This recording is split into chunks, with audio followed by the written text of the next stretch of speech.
Hello student, आज हम revision करने जा रहे हैं बीकॉम फर्स्ट ईयर के फर्स्ट सेम के बिज़नेस ऑर्गेनाइजेशन का topic size of business unit का।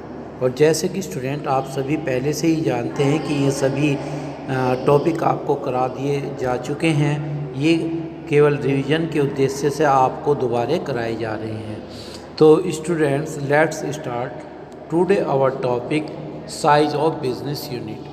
तो निश्चित रूप से जब एक व्यक्ति किसी बिज़नेस को शुरू करना चाहता है तो उस बिज़नेस यूनिट के साइज पर भी ध्यान देना बहुत महत्वपूर्ण होता है। तो और एक बिज़नेस का साइज और उस बिज़नेस की साइज यूनिट कितनी होनी चाहिए, इसका निर्णय निम्नलिखित बातों के आधार पर किया जाता है। तो आइए वे फैक्टर देखते हैं जिनके आधार पर एक यूनिट का निर्धारण होता है। यहाँ पर आपके सामने सबसे पहले पॉइंट आता है कैपिटल इन्वेस्टेड। जी, निश्चित रूप से आप जिस व्यवसाय को करने जा रहे हैं या जिस बिज़नेस यूनिट को खोलने जा रहे हैं, सबसे पहले उसमें यह देखना होता है कि आप उसमें कितनी पूंजी लगा रहे हैं। यदि पूंजी अधिक मात्रा में है तो इसका साइज भी अधिक होगा, यदि कम मात्रा में है तो इसका साइज कम होगा। यदि बड़े साइज की यूनिट है तो उसके लिए शेयर कैपिटल और लोन कैपिटल दोनों ही होनी चाहिए। नंबर सेकंड है वॉल्यूम ऑफ आउटपुट। अब क्वेश्चन उठता है कि आप अपनी उत्पादन यूनिट में कितनी इकाइयों का निर्माण करने जा रहे हैं। एक कंपनी के अंदर, एक फर्म में, एक उत्पादक कंपनी में जितनी इकाइयों का उत्पादन किया जाता है उसके आधार पर ही उत्पादन इकाई का निर्धारण किया जाता है। यदि उत्पादन इकाइयाँ प्रतिदिन अधिक संख्या में होती है तो इसकी इकाई बड़ी होती है, यदि कम होता है तो इकाई कम होती है। इसके सेकंड नंबर पे आते हैं वैल्यू ऑफ आउटपुट। उत्पादन का मूल्य। जिस वस्तु का उत्पादन किया जा रहा है यदि उसका मूल्य अत्यधिक है तो इकाई बड़ी होगी, यदि उसका मूल्य कम है तो उसका इकाई भी छोटी होगी। Number of worker. अब नंबर ऑफ वर्कर के आधार पर भी हम एक यूनिट के साइज का निर्धारण करते हैं। यदि किसी संस्था में श्रमिकों की संख्या अधिक होती है तो वहाँ पर इकाई भी बड़ी होती है। यदि श्रमिकों की संख्या कम होगी तो वहाँ यूनिट साइज छोटा होगा। इसके साथ साथ अब आगे देखते हैं अमाउंट ऑफ वेजेस पेड। यहाँ पर एक बात और ध्यान देने वाली है, यदि मजदूरी हम जिस संस्था में दी गई कुल मजदूरी की मात्रा अधिक होती है तो वह संस्था उस संस्था की अपेक्षा बड़ी मानी जाती है जिसमें मजदूरी कम होती है। परंतु इस मापदंड का प्रयोग वहीं किया जा सकता है जहां उत्पादन की तकनीक, उत्पादन की प्रकृति और कार्य की दशाओं में एक समानता हो। इसके बाद पॉइंट आता है कॉम्प्लेक्सिटी ऑफ मैनेजरल हायरार्की। जिस प्रबंध के क्रम व्यवस्था जितनी अधिक जटिल होती है वह उतनी ही बड़ी इकाई मानी जाती है। जहाँ पर प्रबंध की क्रम श्रृंखला छोटी होती है वह इकाई छोटी मानी जाती है। Amount of power. जिस संस्था में ये भी एक आधार होता है। शक्ति, यहाँ पर शक्ति का तात्पर्य है जो उत्पादन करने के लिए पावर, लाइट और resource of power just like a coal, petrol, diesel, ये जहाँ पर ये अधिक मात्रा में प्रयोग किया जाता है तो वह बड़ी इकाई कहलाती है और जहाँ पर ये कम मात्रा में प्रयोग किया जाता है वह छोटी इकाई कहलाती है। इसके बाद हम देखते हैं प्रयोग किए गए कच्चे माल की मात्रा, amount of raw material consume. इसके बाद आता है कच्चे माल का प्रयोग। जिस संस्था में कच्चा माल कम प्रयोग होता है वह छोटी इकाई कहलाती है। जिस संस्था में अधिक मात्रा में कच्चा माल प्रयोग होता है वहाँ पर बड़ी इकाई कहलाती है। उदाहरण के लिए हम कह सकते हैं जस्ट लाइक ए शुगर मिल, जहाँ पर शुगर कैन का प्रयोग कम मात्रा में होता है तो वह शुगर मिल छोटी कहलाती है, और जहाँ गन्नों की मात्रा बहुत ज़्यादा प्रयोग की जाती है वह बड़ी इकाई कहलाती है। अदर मापदंड, इसके अलावा और बहुत सी छोटी छोटी बातें हैं जिसके आधार पर हम ये डिसाइड कर लेते हैं कि प्लांट छोटा है या बड़ा है, वह इकाई बड़ी है या छोटी है। हम प्लांट की स्थापित क्षमता, एक प्लांट जो लगाया गया है वो अधिकतम कितनी क्षमता का है, क्योंकि उसकी क्षमता से ज़्यादा उस पर हम कार्य नहीं कर सकते। ध्यान रहे कि व्यावसायिक इकाई का आकार को नापने के लिए इन आधारों में से सभी परिस्थितियों के लिए उपयुक्त नहीं माने जाते। अलग अलग प्रकृति में, अलग अलग निर्माण प्रक्रिया में, अलग अलग स्थान पर, अलग अलग टर्म्स एंड कंडीशन में अलग अलग मापदंड हो सकते हैं किसी इकाई को यह निर्धारित करने के लिए कि वह इकाई छोटी है या बड़ी है। लेकिन फिर भी ये सामान्य नियम है, ये सामान्य पॉइंट है जिसके आधार पर हम कह सकते हैं कि एक इकाई छोटी है या बड़ी है। अब आगे देखते हैं।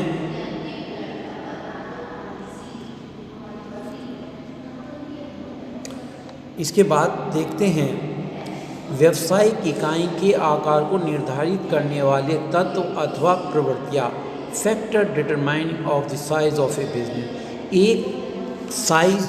एक इकाई के आकार को निर्धारित करने वाले जो तत्व होते हैं वे कौन से हो सकते हैं। और स्टूडेंट यहाँ ये भी ध्यान रखिएगा, ये जो तत्व हैं ये इस क्वेश्चन का महत्वपूर्ण पहलू है, ये पेपर में आ सकता है, इसकी चांसेस आने के ज़्यादा हैं। अतः आप इस पोर्शन को ध्यान से तैयार कीजिए। अब here is your first point, technical knowledge required, तकनीकी ज्ञान की मात्रा।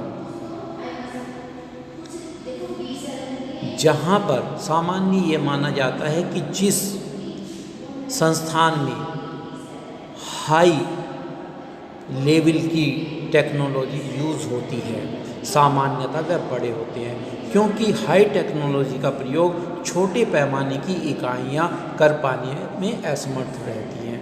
इसका मुख्य कारण यह है क्योंकि हाई टेक्नोलॉजी को प्रयोग करने की लागत ज़्यादा आ जाती है और उनको प्रयोग करने में खर्च ज़्यादा होते हैं। इसीलिए हम टेक्निक को भी आधार मान सकते हैं। जहाँ हाई टेक्निक वो बड़ी यूनिट, जहाँ टेक्निक मिडिल या लोअर है वहाँ पर उद्योग छोटा माना जाता है। Second factor is nature of good produced, उत्पादन की प्रकृति। जिन वस्तुओं की मांग स्थानीय होती है या जो नाशवान प्रकृति की होती हैं उनका निर्माण करने वाली इकाइयों का साइज छोटा होता है। जैसे हम कह सकते हैं बर्फ़ का कारखाना, क्योंकि बर्फ़ एक छोटे से एरिया में ही वितरित किया जा सकता है और उसका कारखाना भी छोटा ही होगा। अन्य कारखाने जैसे हम कह सकते हैं कि सीमेंट उद्योग, तो सीमेंट उद्योग की मांग केवल एक क्षेत्र में नहीं बल्कि पूरे देश में होती है, तो वह उद्योग बड़ा उद्योग माना जाएगा। इसके साथ साथ वित्त की मात्रा, ये तो एक सामान्य सी बात है और सभी जानते हैं कि finance is the backbone of our business. जो धन या वित्त है वो किसी भी व्यवसाय के रीढ़ की हड्डी के समान होती है। जिस प्रकार से एक व्यक्ति के शरीर में रीढ़ की हड्डी काम करती हैं, अगर वह रीढ़ की हड्डी टूट जाए या निष्क्रिय हो जाए तो वह व्यक्ति मृतक के समान हो जाता है और वो कोई कार्य भी नहीं कर पाता है। ठीक उसी प्रकार से जिस उद्योग में वित्त की मात्रा कम हो जाती है या वित्त की स्थिति गड़बड़ा जाती है या वित्त की समस्या आ जाती है तो ऐसे उद्योग कार्य नहीं कर पा सकते। तो इसीलिए जिस उद्योग में वित्त जितना ज़्यादा होगा वह उद्योग उतना ही बड़ा कहलाया जाएगा। And again we know risk is the first step of your business success. आपके व्यापार की सफलता की पहली सीढ़ी जोखिम होता है, और हम जानते हैं कि जीवन में बिना जोखिम के कुछ नहीं किया जा सकता। अर्थात जब हम अपने व्यवसाय में पूंजी लगाकर जितना ज़्यादा रिस्क लेते हैं हमारा बिजनेस उतना ही बड़ा हो सकता है। जितनी ज़्यादा पूंजी लगाएंगे उतना अधिक रिस्क होगा, उतना ही बड़ा उद्योग होगा, क्योंकि छोटे छोटे काम में रिस्क कम होता है और उनकी इकाइयों की साइज भी छोटा हो सकता है। And next is the government control. जिस इकाई पर सरकारी नियंत्रण होना है इस बात का संकेत करता है कि वह बिजनेस की यूनिट बहुत बड़ी है, क्योंकि सरकारी नियंत्रण वहीं संभव होता है जहां उद्योगों की इकाई का आकार बड़ा होता है। वहाँ पर लाइसेंस भी लेने पड़ते हैं, सरकार की नज़र भी रहती है। इसीलिए सरकारी नियंत्रण जितने ज़्यादा होते हैं वह उद्योग उतने ही बड़े साइज़ के होते हैं। Next point is a transportation charges. जिस संस्था को यातायात लागत, तो सामान्य रूप से किसी भी संस्था में जब काम होता है, किसी भी उद्योग में जहां उद्योग लगाया जा रहा है, उसका निश्चित रूप से यातायात एक महत्वपूर्ण मुद्दा होता है, क्योंकि ये हम जानते हैं आजकल बिना यातायात के साधनों को कोई भी कार्य संभव नहीं है। और एक कारखाने में जब कच्चे माल से पक्का माल बनाया जाता है तो निश्चित रूप से वहाँ पर कच्चे माल को लाने के लिए और पक्के माल को ले जाने के लिए यातायात की सुविधा का होना अत्यधिक आवश्यक हो जाता है। किसी संस्था की यातायात लागत दो प्रकार से आती है, एक कच्चा माल लाने के लिए और दूसरा निर्मित माल ले जाने के लिए। जिस संस्थाओं का कच्चा माल दूर से आता है या बाजार से दूर स्थित है, ऐसी संस्थाओं का आकार सामान्य रूप से बड़ा होता है। निश्चित रूप से जहाँ बड़े आकार होंगे वहाँ पर माल दूर दूर तक जाएगा और माल को भेजने की लागत भी ज़्यादा आएगी। अतः यातायात लागत होना इस बात का संकेत करता है कि ऐसे उद्योगों की लागत बड़ी है, ऐसे उद्योगों की इकाई बड़ी है। एकीकरण क्या होता है, पहले इस बात को देख लें। जब दो या दो से अधिक इकाई मिलकर एक हो जाती हैं तो उसे एकीकरण का नाम दिया जाता है। यदि विभिन्न संस्थाओं के मध्य एकीकरण की योजना लागू हो रही है तो इसका मतलब उसका आकार बड़ा होगा। इसके विपरीत आकार छोटा होने की प्रवृत्ति पाई जाती है। ये उस दशा में होता है यदि व्यक्ति स्वयं ही कार्य कर रहा होता है। तो एकीकरण की दशा में बिजनेस का साइज बड़ा होगा और एकीकरण नहीं है तो ऐसी दशा में बिजनेस का आकार छोटा होगा। साहसी की योग्यता, कैपेबिलिटी ऑफ एंटरप्रेन्योर। साहस निश्चित रूप से एंटरप्रेन्योर वह व्यक्ति कहलाता है जो व्यक्ति किसी कार्य को करता है, किसी कार्य या किसी वस्तु से संबंधित उद्योग लगाता है। और यह प्राय देखने में आता है कि योग्य में जिस व्यक्ति में योग्यता होती है, टेक्निकल योग्यता होती है, ऐसा व्यक्ति साहसी, मेहनती और अपनी विभिन्न योग्यताओं के आधार पर हमेशा अपने व्यवसाय के आकार को बड़ा बना लेता है।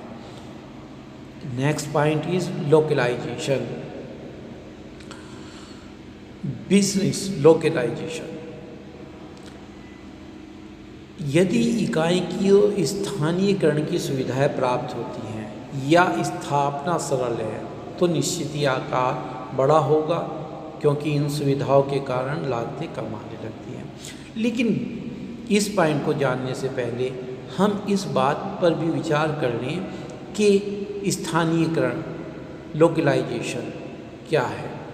लोकलाइजेशन से मतलब है कि वह एक स्थान जिस पर एक कारखाना लगाया जा रहा है और वहाँ पर उस कारखाने से संबंधित स्थानीय स्तर पर उस कारखाने को जो सुविधा मिलनी चाहिए वो अगर उस कारखाने को मिलती हैं, चाहे वो सरकार से संबंधित दी जाने वाली सुविधाएं हों, चाहे वो समाज से मिलने वाले सहयोग की बात हो, चाहे वहाँ के स्थानीय ट्रांसपोर्ट की बात हो, चाहे वहाँ पे स्थानीय कच्चे माल की बात हो, सभी प्रकार की स्थानीय सुविधाएं यदि एक व्यक्ति के लिए प्राप्त हो रही हैं तो ऐसी दशा में हम ये कह सकते हैं कि स्थानीयकरण प्राप्त हो रहा है। और अगर एक कंपनी को, एक कारखाने को स्थानीयकरण की सुविधाएं मिल रही है तो वह निश्चित रूप से बड़े आकार का होने जा रहा है। आगे बात करते हैं व्यवसाय की विशेष। कुछ इकाइयां अपनी विशेषताओं के कारण बड़े पैमाने पर स्थापित ही नहीं की जा सकती। जैसे इसके अंतर्गत विशेष रूप से हम पेशे को लाते हैं। जैसे हम कह सकते हैं डॉक्टर का पेशा, वकालत का पेशा।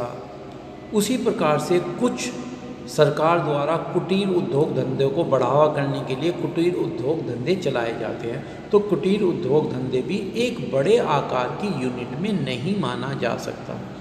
तो स्टूडेंट, आपने देखा इस क्वेश्चन को मैंने आपको तैयार कराया है और इस क्वेश्चन को आप रिवीजन करा चुका हूँ, इसीलिए इस क्वेश्चन को आप ध्यानपूर्वक तैयार करेंगे। इसके पेपर में आने के चांस ज़्यादा रहेंगे। अब आगे बात करते हैं कि what is the meaning of optimization size of a business. एक व्यवसाय का या एक उद्योग का अनुकूलतम आकार क्या होना चाहिए। अब अनुकूलतम आकार की जब हम बात करेंगे तो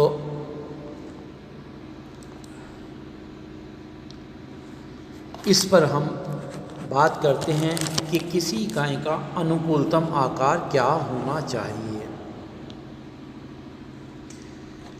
तो निश्चित रूप से what is the meaning of optimum. अनुकूल, अनुकूल यदि सामान्य रूप से हम बात करें कि अनुकूल किसे कहा जाता है, तो अनुकूल का मतलब होता है कि ना ही तो आवश्यकता से कम, ना ही आवश्यकता से ज़्यादा। ये हर क्षेत्र में अप्लाई होता है, चाहे कार्य करने की दशाएं हों, चाहे उद्योग लगाने की बात हो, चाहे कोई अन्य क्षेत्र हो। अनुकूलतम का मतलब ही है कि सामान्य जितनी आवश्यकता है उतना ही होना।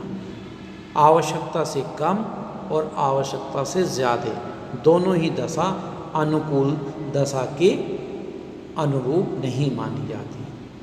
किसी व्यावसायिक संस्था की कुशलता और उसका लाभ उत्पन्न करने की क्षमता पर उसके आकार का महत्वपूर्ण प्रभाव पड़ता है। अतः फर्म आकार में न बहुत बड़ी न बहुत छोटी होनी चाहिए। ऐसी उपयुक्त आकार की, ऐसा उपयुक्त आकार जो फर्म ना तो आवश्यकता से छोटी हो ना बड़ी हो, ऐसे ही आकार को अनुकूलतम आकार कहते हैं। और एक ही आकार सभी उद्योगों, सभी परिस्थितियों, सभी स्थानों, सभी कार्यों पर लागू नहीं हो सकता। सभी उद्योगों की अलग अलग टर्म्स कंडीशन हो सकती हैं जिसमें वो उपयुक्त माना जाता हो। और एक अनुकूलतम इकाई को निर्धारित करने वाली बहुत सारी परिस्थिति होती है जिसके आधार पर हम एक अनुकूलतम इकाई को निर्धारित करते हैं। सामान्य रूप से अनुकूलतम इकाई का तात्पर्य एक ऐसी इकाई से लगाया जाता है जिसकी उत्पादनशीलता अधिकतम हो। देखिए, there are two terms and condition. when maximum utilization of resources and minimum cost of the production। हम जब किसी संसाधनों का अधिकतम प्रयोग कर सकते हैं या कर लेते हैं तो वो ऑप्टिमम का रूप होगा, जहाँ पर हमारी उत्पादनशीलता, हमारी उत्पादकता अधिकतम आ जाए और लागत कम से कम आ जाए, तो उसे ही अनुकूल इकाई कहते हैं। तो स्टूडेंट्स, आज मैंने आपको साइज ऑफ बिजनेस के बारे में बताया, साइज ऑफ बिजनेस यूनिट्स के बारे में, और शुरुआत कराई है आपको ऑप्टिमम साइज की। तो ऑप्टिमम साइज के बारे में एक पूरा क्वेश्चन अगली वीडियो में आपके साथ लेकर चलेंगे। आज आप तैयार कीजिए साइज ऑफ बिजनेस यूनिट वाला क्वेश्चन जो कि मैंने कराया है, इसे आप तैयार करिए, इसका पूरा रिवीजन कीजिए। Okay, thank you students.